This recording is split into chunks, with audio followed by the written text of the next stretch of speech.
नमस्कार। आज हम आपको एक ऐसे प्रतिभाशाली विद्यार्थी से मिलवाने जा रहे हैं जो न केवल हमारे हरियाणा में या भारतवर्ष में बल्कि दुनिया में एक नंबर का स्थान रखता है। मिलिए आप इनसे। तरुण गहलोत। हेलो। बेटा, मैं जानना चाहता हूँ कि आपने ऐसा क्या कर दिया जो सारे दुनिया के जो युवा हैं वो आपके पीछे लगे हैं और गूगल में आप स्टार की तरह से दिखाए जा रहे हैं। और हमें बड़ी प्रसन्नता हुई कि हरियाणा का एक लाल इस तरह का काम करता है, तो हमारी जो छाती है वो गर्व से चौड़ी हो जाती है। तो आप बताएंगे ब्रीफ में ऐसा क्या कर दिया? मैं यूट्यूब पे नॉर्मली वैसे स्टडी करता था, जैसे लॉकडाउन। किस क्लास में पढ़ते हैं आप? अभी 12th के एग्जाम्स दे रहा हूँ। 12th के एग्जाम दिए? अरे वाह, वेरी गुड। अभी क्या उम्र है एग्जाम है आपकी? मंडे को।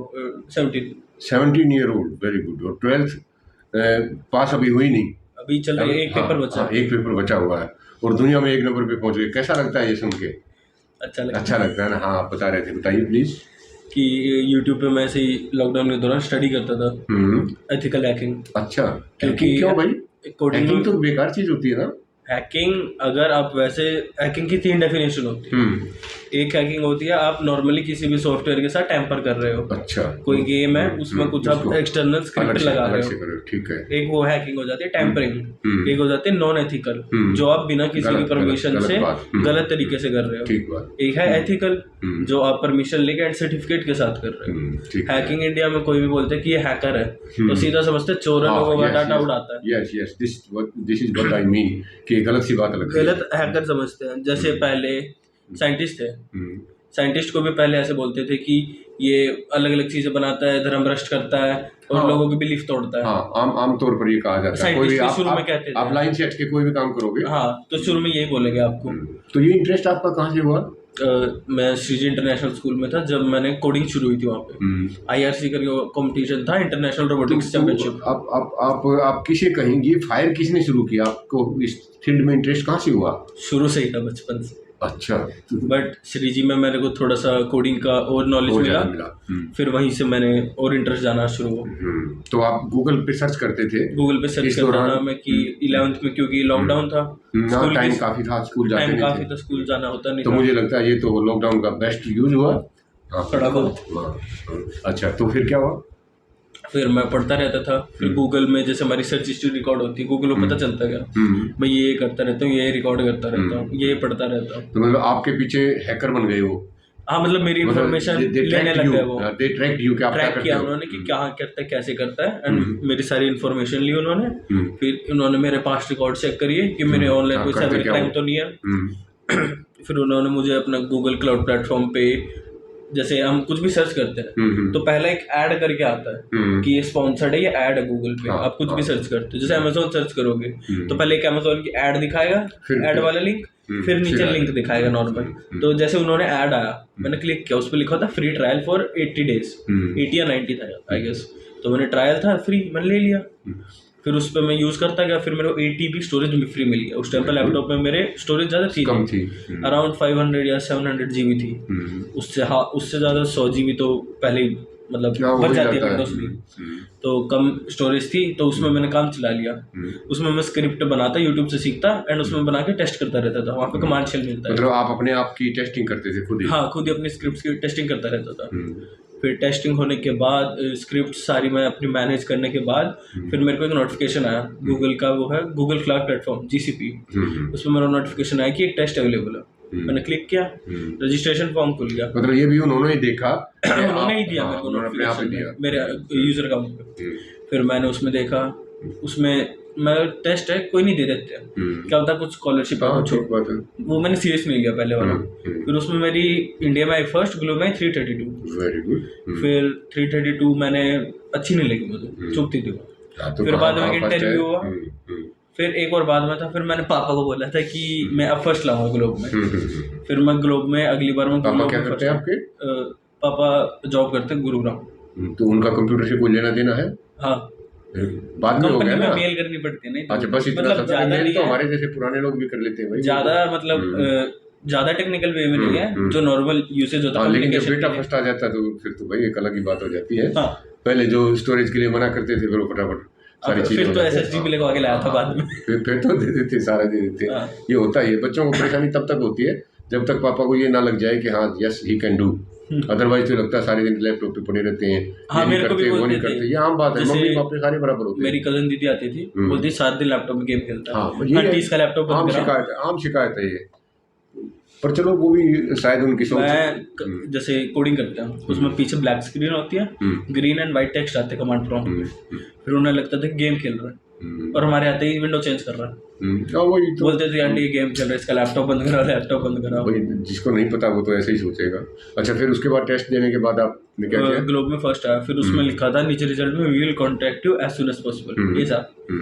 फिर उसके बाद मेरे को मेल आनी शुरू हुई, एंड फिर गूगल से मेरे को मेल आई कि now what they have offered you? अभी after training of 8 months they have offered me a package of 1.25 crores per year till 1 year till I get 18, and after that 2 crores, and it will gradually increase year by year. In lieu of it वो आपसे क्या करवाएंगे?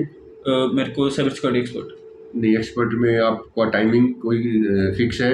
8 घंटे, timing 4 घंटे, fix 6 है घंटे? मेरा, रात को 12 बजे से सुबह 7 या 8 बजे। कभी कभी ये विचार नहीं आता भाई 1.25 का आपको करोड़ का पैकेज दे रहे हैं, कहीं आपका वर्थ इससे ज़्यादा तो नहीं है? गूगल क्यों कमाए हमारे दम पे? कोई नहीं कमा है स्टार्टिंग अब मेरे पास ना हाँ, कोई डिग्री है, ये ना स्टार्टिंग। कोई एक्सपीरियंस है। देखो बेटा, ये बात तो हम मानते हैं आपकी, ये स्टार्टिंग है, लेकिन एक ये थॉट होना भी चाहिए कि why should we work for someone, why not? Google ने मुझे शुरू में ट्रेनिंग दी 8 महीने की, हाँ, वो तो फिर फ्री ऑफ कॉस्ट। वो तो फिर आप फिर इतना तो वो डिजर्व करते हैं ना कि मेरे को फ्री में सिखाया उन्होंने। वो तो फिर कृतज्ञता भी हम डिमांड करते हैं, उन्होंने इतना किया तो हमें भी उन्होंने मुझे इतना एडवांस सिखाया, तो मैं भी थोड़ा आउटपुट दूंगा उन्हें। बिल्कुल सही बात है, बिल्कुल। तो मैं भी अपना आउटपुट देता हूँ, जितना भी ग्राफ होता है मेरा ऊपर ही जाता है। एक अपने हरियाणा के स्टूडेंट के साथ मैंने देखा है कॉलेज में, स्टूडेंट्स का पढ़ने में इंटरेस्ट नहीं होता। तो क्या आप कोई ऐसा संदेश देना चाहेंगे जिससे उनका पढ़ने में इंटरेस्ट हो? बात सिर्फ लैपटॉप की या सिर्फ कंप्यूटर की नहीं है, किसी भी सब्जेक्ट में। पढ़ते ही इसलिए नहीं, लैक ऑफ मोटिवेशन। और मोटिवेशन कहाँ से आएगा? ढूंढने से कहाँ से मिलेगा। ढूंढे? अब आप you are a good source of मेरा मोटिवेशन। जैसे पापा गुरुग्राम से आते थे, बाइक से ट्रैवल करते थे गुरुग्राम से, लगभग 100 किलोमीटर का रास्ता है, हर दूसरे दिन आना पड़ता था। तो मुझे खुद भी लगता था कि स्ट्रगल ज्यादा है, ये बहुत ज्यादा है। 2 घंटे बाइक चलाना इजी नहीं है। रात को आना 2 घंटे बाइक चला चलाना, चलानी यंग एज में, चलो चला लो आप 25 यंग एज में तो मैं भी चला लूँ, बट पापा की थोड़ी एजड है, तो वो आपको मेरा मोटिवेशन मिला कि सोर्स ऑफ मोटिवेशन कि मैं इस बाइक को खत्म करूंगा, हाँ, है ना? कि अभी मेरे को अगर मौका मिल रहा है गूगल की तरफ से, तो मैं तो मेरे को नहीं छोड़ना है, क्योंकि अगर आगे जाके क्या पता मेरे को बीटेक करने के बाद ना मिले ऐसा कुछ, अभी चांस मिल रहा है, अच्छा चांस है। Why not? तो क्या आप ये संदेश नहीं देना चाहते कि जब तरुण कर सकता है तो आप भी कर सकते हो? वो जरूर तो थोड़ा अपना इंटरेस्ट है, मेरा इंटरेस्ट है नहीं, जैसे फिजिक्स केमिस्ट्री है, नहीं लगता, कोई बात नहीं, मेरा है नहीं इसमें। तो क्या हुआ? इंटरेस्ट सबका सब चीजों में नहीं होता, ये बात सब मानते हैं भाई। आपका जैसे कंप्यूटर में इंटरेस्ट है, किसी दूसरे बच्चे का किसी दूसरे सब्जेक्ट में, तो इंडिया में एजुकेशन में यही है, आपको फिजिक्स सिखाएंगे, केमिस्ट्री जबरदस्ती सिखाएंगे, मैथ सिखाएंगे, जबरदस्ती सिखाएंगे। आपने जो ट्रिग्नोमेट्री पढ़ी थी, जो अलजेब्रा पढ़ा था, कहीं काम नहीं हुआ। सीखने वाले का 10th में ट्रिग्नोमेट्री के 3 फॉर्मूले थे, 11th में 30 हो गए, मुझे एक भी देखने को नहीं मिलता। नहीं, वो आगे काम भी नहीं आना आपके, काम भी नहीं आता। पर ये बात मुझे लगता है पेरेंट्स को भी समझाने की जरूरत है। मैं एज पेरेंट्स अगर डॉक्टर नहीं बन सका, पेरेंट्स भी समझ जाएंगे ये बात, बट एजुकेशन सिस्टम यही है, वो थोड़ी चेंज करा सकते हैं। स्कूल में यही सिखा रहे हैं, ऑल ओवर इंडिया स्कूल में यही है। बेटा आज के दिन क्या है, जैसे आपकी उम्र है, you can not change the education system, लेकिन जो सिस्टम अवेलेबल है उसमें से हम जब तरुण निकल कर आ सकता है तो दूसरे क्यों नहीं आ सकते? हाँ, वो भी तो कर चांस सकते होता हैं, है। हाँ, वो भी चांस मिलता है। आपका फिजिक्स में इंटरेस्ट है तो फिजिक्स में मेहनत करो, आप अगर कंप्यूटर में है तो कंप्यूटर में करो। अगर आपको जैसे फिजिक्स में, so you can go for quantum physics. अब अपने 12th तक या फिर कॉलेज में आपके घर वाले जो भी बोल रहे हैं, साथ साथ परस्यू करते करते क्वांटम फिजिक्स में कर लो, एंड उसकी कोई स्कॉलरशिप ले लो। बिल्कुल बिल्कुल। केमिस्ट्री में है, आप केमिस्ट्री तैयारी कर सकते हैं। लेकिन हमारा जो ग्रामीण परिवेश का छात्र है ना, छात्र छात्राएं सभी कह लो, उनमें दिक्कत ये है कि उनको यही समझ में नहीं आता कि पढ़ने में कुछ रखा है। वो उनकी अब सोच इतनी लोअर उस पर आ गई है कि हम पुलिस, फौज, चपड़ासी, ग्रुप डी, बस यहीं तक सोच के इसी को नौकरी मानकर और हम संतुष्ट हो जाते हैं। जबकि भगवान का दिया, मुझे लगता है हरियाणा का जो जनमानस है उसकी सेहत बाकी के लोगों से कहीं अच्छी है, दिमाग हमारा अच्छा है, हमारी इन्वायरमेंट बढ़िया है, और फैसिलिटी भी वर्ल्ड क्लास की नहीं तो कम से कम देश में जो फैसिलिटी है उनमें अव्वल है। तो हाँ, उन हालात में हम क्यों नहीं आगे निकल सकते? आसपास का उतना एजुकेशन नहीं होता, जो उनका आसपास का एनवायरनमेंट होता है वो उतना उन्हें मोटिवेट नहीं कर पाता कि अब ये और चीज़ें भी कर सकते हैं। तो हम हमारे जो आपकी उम्र के जो दोस्त हैं 16-17 साल के, उनकी जो पापा और मम्मियाँ हैं, उनको कुछ संदेश देना चाहोगे? आपके साथ कोई ऐसी ज्यादती हुई हो, कम से कम उनको तो बचाया जाए। लैपटॉप चलाने दिया करो हाँ 2 घंटे से थोड़ा सा हाँ, ज्यादा। और बच्चों के ऊपर इतना शक ना किया करो कि वो सब कुछ गलती कर रहे नहीं, हैं। कंट्रोल जरूरी है। नहीं, कंट्रोल तो करो, लेकिन शक ना करो, अपने बच्चे पे भरोसा भी तो करो ना। नहीं, वो थोड़ा जरूरी है। जरूरी है। जो करूँ नहीं होता वो इसी वजह से इसका है। मतलब वो कुछ गड़बड़ भी है। नहीं, इंटरनेट पे कई चीजें हैं। अभी बेटा परसों की बात है, मैं किसी स्कूल में गया हुआ था, वहाँ एक लड़की आई मेरे पास, शी वाज डूइंग साइकोलॉजी में, और उसने बताया कि जी स्कूलों में टैब बांट दिए गए हैं, और जितनी भी बेटियां हैं, लड़कियां 10वीं 12वीं के, उनके टैब घर जाते ही उनके भाइयों ने ले लिए हैं, और उनको वो साइबर जो आप बता रहे हैं हैकिंग या उसमें कुछ सॉफ्टवेयर बदल सदल के, और हाँ। वो बच्चियां तो वो टैब लोग लेके चली गई, अब उसका मिसयूज कर रहे हैं। रोम बदल देते हैं। हाँ हाँ, वो तो कितना गलत है ये। आजकल इंटरनेट पे क्या चल रहा है, सोशल मीडिया। मैं सोशल मीडिया से बिल्कुल ही कट ऑफ हूँ। मैं ज़्यादा से ज़्यादा ट्विटर यूज़ करता हूँ, वो भी। तो आप ये बात साफ साफ कहो ना कि बेटा इस सोशल मीडिया में कुछ नहीं रखा है, ये फेसबुक व्हाट्सएप सारी सोशल मीडिया कुछ लोगों की नेसेसिटी भी बन जाती है। वो अलग हुआ ना, जैसे किसी के घर पे वाईफाई है पर उसके पास सिम नहीं है, तो सोशल मीडिया वो अपने दोस्तों को कांटेक्ट करने के लिए, काम लेने के लिए कर सकता है, बट इन हेल्दी वे। हाँ, यस। अगर फालतू में आप उसमें टाइम पास करते रहोगे, पढ़ोगे नहीं। मुझे लगता है ये सबसे जरूरी है बताना कि सोशल मीडिया का मतलब टाइम पास नहीं है, उसका सोशल यूज मीडिया कीजिए। का मतलब है कि मीडिया जो आपके फोन पे अवेलेबल है, जो सोशली किसी को भी अवेलेबल हो, बट लोगों को ये लगता नहीं है तो टाइम पास है। हाँ, तो इसीलिए उसका मिसयूज करते हैं ना। तो आज का जो स्टूडेंट है उसको आप ब्रीफ में कोई ऐसा मैसेज दें ताकि उसमें जो फायर है, उसमें जो टैलेंट है वो निखर कर बाहर आए, पेरेंट्स को ये लगे कि हाँ हमारा बच्चा भी कर सकता है। आजकल के पेरेंट्स भी सारे हताश हैं, मैं अगर इंजीनियर नहीं बन सका तो अपने बेटे को इंजीनियर बनाने में तुला हूँ, चाहे उसका इंटरेस्ट है चाहे नहीं है। और कोटा में कितनी सारी आत्महत्याओं की खबरें आती हैं, पेरेंट्स से बच्चों की दुश्मनी हो जाती है 12वीं 13वीं के बाद, सिर्फ इसलिए कि पेरेंट्स वो नहीं करने देना चाहते जो बच्चा करना चाहता है। तो उसका क्या समाधान आपको लगता है, क्या क्या किया जाना चाहिए ऐसे में, ताकि पेरेंट्स को भरोसा हो कि हाँ हमारे बच्चे ठीक कर रहे हैं, और बच्चों को ये भरोसा हो कि यस मैं पेरेंट्स की जो ख्वाब हैं उनको पूरा करूँगा। पहले तो बच्चों को अपना इंटरेस्ट ढूंढना चाहिए। मैंने ढूंढा, आइडेंटिफाई करो अपना, मैंने परस्यू किया। आजकल जैसे किसी के मैथ में अच्छे नंबर आने लगे क्लास में, तो वो समझ लेता मैं मैथ में अच्छा हूँ, बेसिक उसका टैलेंट नहीं हो, बट वो उस चीज़ को परस्यू करने लग जाएगा, आगे जाके क्रैश कर जाएगा। फिर उस चीज़ में वो टैलेंट नहीं निखार पाता। जो एज होती है 14 से लेके 19 तक की, ये होती है टैलेंट अपने पहचानने की कि क्या टैलेंट है मेरे अंदर, क्या है। मोस्टली लोग इस एज में टाइम पास करते हैं, ना पढ़ते हैं ना कुछ करते हैं, चीटिंग करे पास हो जाते हैं, एंड यही सब। तो इस एज में टैलेंट देखना चाहिए अपना कि किस चीज़ में मेरा शुरू से इंटरेस्ट है। मैं जब छोटा था, जब भी घर में कंप्यूटर आ गया था, मैं उसमें लगा रहता था। उसमें मेरे को अभी भी याद है, समझ नहीं आता था मुझे क्या चल रहा है। गेम खोल के दे देते थे, नीचे एक भैया रहते थे, गेम खोल के दे देते थे, मैं कीबोर्ड पे हाथ मारता रहता तो कुछ ना कुछ होता रहता था, ये नहीं पता क्या हो रहा है। शुरुआत में वैसा ही था भाई, उसके बाद पता चला कि ये चीज़ें कैसे हो रही हैं, इनको चेंज कैसे किया जाए, उसमें मैं क्या कर सकता हूँ। उनके जब मेरे पास कंप्यूटर नहीं भी था, मेरे जो नीचे रहते थे फ्लोर पे उनके पास था, जैसे ही कंप्यूटर ऑन करते थे मैं उनके पास चला जाता था। क्यों? इंटरेस्ट मेरा शुरू से था। तो मतलब वही बात है, अपना देखो इंटरेस्ट की चीज़ में, सबसे जरूरी बात है ये कि हमारे जब मैं श्रीजी में था, एक लड़का था अमन, उसका कबड्डी में बहुत ज़्यादा, सबसे अच्छा कबड्डी खेलता था। हाइट में छोटा था बट सबसे अच्छा कबड्डी खेलता था। अभी वो कबड्डी नेशनल या फिर आई गेस स्टेट तक गया हुआ। स्टेट के तो मैंने उसके खुद मैचेस देखे हुए यूट्यूब पे। तो वही है, टैलेंट को पहले आप आइडेंटिफाई करो कि क्या टैलेंट है, क्या अपना जो एक जो कंफर्ट जोन होता है उससे थोड़े से बाहर निकल के ट्राई करो। मेरा कंफर्ट जोन था दिन में मतलब काम करो रात को सो, मैंने वो कम्प्लीटली चेंज कर दिया। रात को काम करता हूँ, दिन में सोता हूँ। उसकी वजह से मुझे दिक्कत भी होती है, बाहर ट्रैवल करना है, दिन में जाग नींद मिलती नहीं है। आज मुझे 2.5-3 दिन हो गए सोए हुए, मैं सोया नहीं हूँ 3 दिन से, यही दिक्कत पड़ती है, इसकी वजह से तबीयत खराब होती है। आप फ्यूचर में क्या प्लान करते हैं? गूगल ने स्टार्टिंग दे दी, बड़ी अच्छी बात है, आपको बहुत बहुत शुभकामनाएं हैं, और आप अपने पेरेंट्स की ख्वाब जल्दी से जल्दी पूरा करें। लेकिन एक लाइफ में एक ध्येय होता है कि व्हाट विल आई डू, और जिस बच्चे का मैं समझता हूँ 17 साल की उम्र में दुनिया में नाम हो जाए या वर्ल्ड की नंबर 1 पोजीशन पर आ जाए, उसकी सोच कुछ अलग होनी चाहिए। आम सी सोच नहीं होनी चाहिए कि इतना पैसा उतना पैसे, पैसे वैसे होगी तो अलग चीज़ें हैं। पैसे का आप क्या सोचते हैं? आप क्या सोचते हैं, क्या मतलब आपके दिमाग में क्या है, मुझे क्या करना है?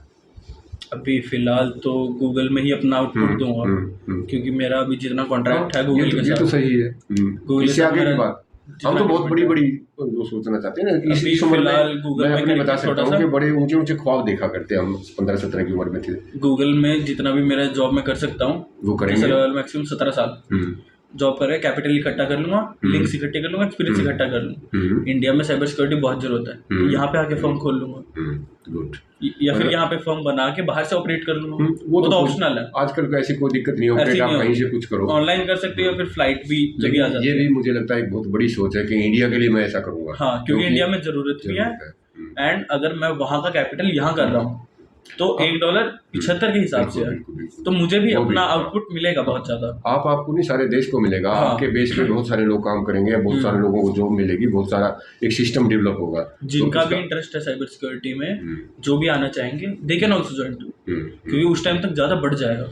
आप जैसे हमने देखा है, हमारी पीढ़ी के जो लोग हैं वो डरते हैं, आज एटीएम चलाते भी डरते हैं, इंटरनेट बैंकिंग से तो बहुत ही ज़्यादा डर लगता है, और हमेशा उन्हें खतरा बना रहता है, पता नहीं कौन ओटीपी पूछ ले, कौन कुछ के करे। तो मैं समझता हूँ कि ये चीज़ रोकना यहाँ बहुत ज़्यादा ज़रूरी है, क्योंकि दुनिया हमारे से तो रुकेगी नहीं। दुनिया अगर डिजिटलाइजेशन की तरफ चल रही है तो वो तो बढ़ेगी ही बढ़ेगी, अगर हम उसके साथ नहीं चलेंगे तो देश पीछे रहेगा।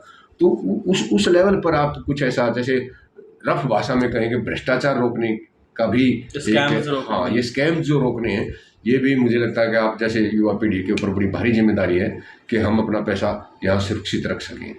तो इस तरह से भी कुछ आप सोचते हैं? आपके जैसे पैसे हैं, अब वो एक अकाउंट में मत स्टोर करो, उसी के सब अकाउंट्स बना लो, उनमें हिस्सों में रखो, अलग अलग से रखो। अगर आपका एक अकाउंट भी चला जाए, लॉस हो जाए, तो अगर आपने एक अकाउंट में रखे हुए, बैंक आपको रिकवर करके दे देगा, बट उस टाइम तक आपके पैसे अटके हुए हैं, आप यूज नहीं कर सकते, ना पैसे यूज कर सकते, ना कुछ। वो तो सारा आपकी लाइफ एक तरह से उस टाइम पे स्टक हो जाएगी। आप अगर अलग अलग चीज पे एक जगह से फंस गया, कोई नहीं, इतना वो रिकवर हो रहा है, आप दूसरा यूज कर लो।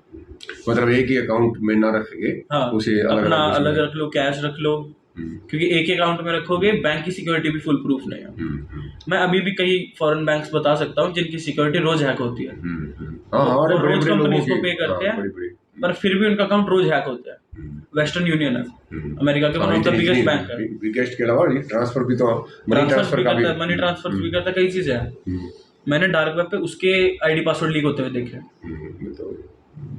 पासवर्ड के बारे में कोई छोटा सा संदेश हमें दे सकते हो? जैसे मेरे जैसे इंसान है, कभी पेट बार अपना नाम, अपना बर्थ ईयर, ऐसा पासवर्ड कुछ मत रखो, ये हमेशा कम्प्लेक्स रखो। जैसे मैंने आपको फोन किया कि सर मैं बैंक से बोल रहा हूँ, आपकी मेरे को कुछ जानकारी चाहिए आपका अकाउंट वेरीफाई करने के लिए, आपका नाम, आपका जन्म तिथि, जन्म साल, रूटीन की बातें जिनमें शक भी नहीं होता किसी को, आपकी वाइफ का नाम, बच्चों का नाम, उनका बर्थ ईयर, किसी को शक भी नहीं होगा।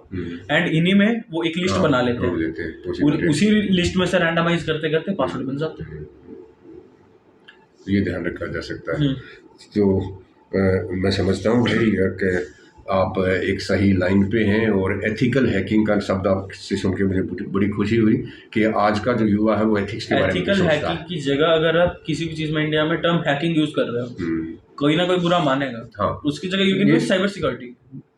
साइबर सिक्योरिटी को इतना बुरा नहीं मानते सुनने में। That relates to security, that relates to security, उसके नाम में सिक्योरिटी है। साइबर भी कुछ, साइबर तो कुछ सब बदनाम हो जाते हैं ना, जैसे हैकिंग से तो हमारा एकदम से ही गलत होता है। इंडिया में अगर किसी का कुछ पीसी में वायरस आ गया तो सीधा बोलते किसी ने हैक कर लिया। ये नहीं बोलेंगे किसी ने मैलवेयर दे दिया, ट्रोजन वायरस कुछ आ गया, नहीं, किसी ने हैक कर लिया, फिर यही रहता है। चलो, तो अब आप इसके 12th के बाद what will happen to your education? अभी तो फिलहाल गूगल में जाऊँगा, अभी फिर वहाँ पे पता करूँगा क्या टर्म रहता है, कब कॉलेज शुरू होते हैं, then after that BTech, then फिर उसके बाद देखूँगा MTech and PhD if I want to do it. Very good, आपको बहुत बहुत शुभकामनाएं। और आप हरियाणा से हैं, और मैं तो यहाँ तक कहूँगा आप हमारी जाट कम्युनिटी से हैं, और भाई युवा हैं, और युवा की भी एक लिमिट होती है, 19, 20, 21, 25 हो तो युवा तो वो भी होते हैं, पर 17 साल का कोई युवा इस तरह की उपलब्धि प्राप्त करता है तो वास्तव में हमारे लिए ये गौरव की बात है। थैंक यू वेरी मच, बहुत बहुत धन्यवाद।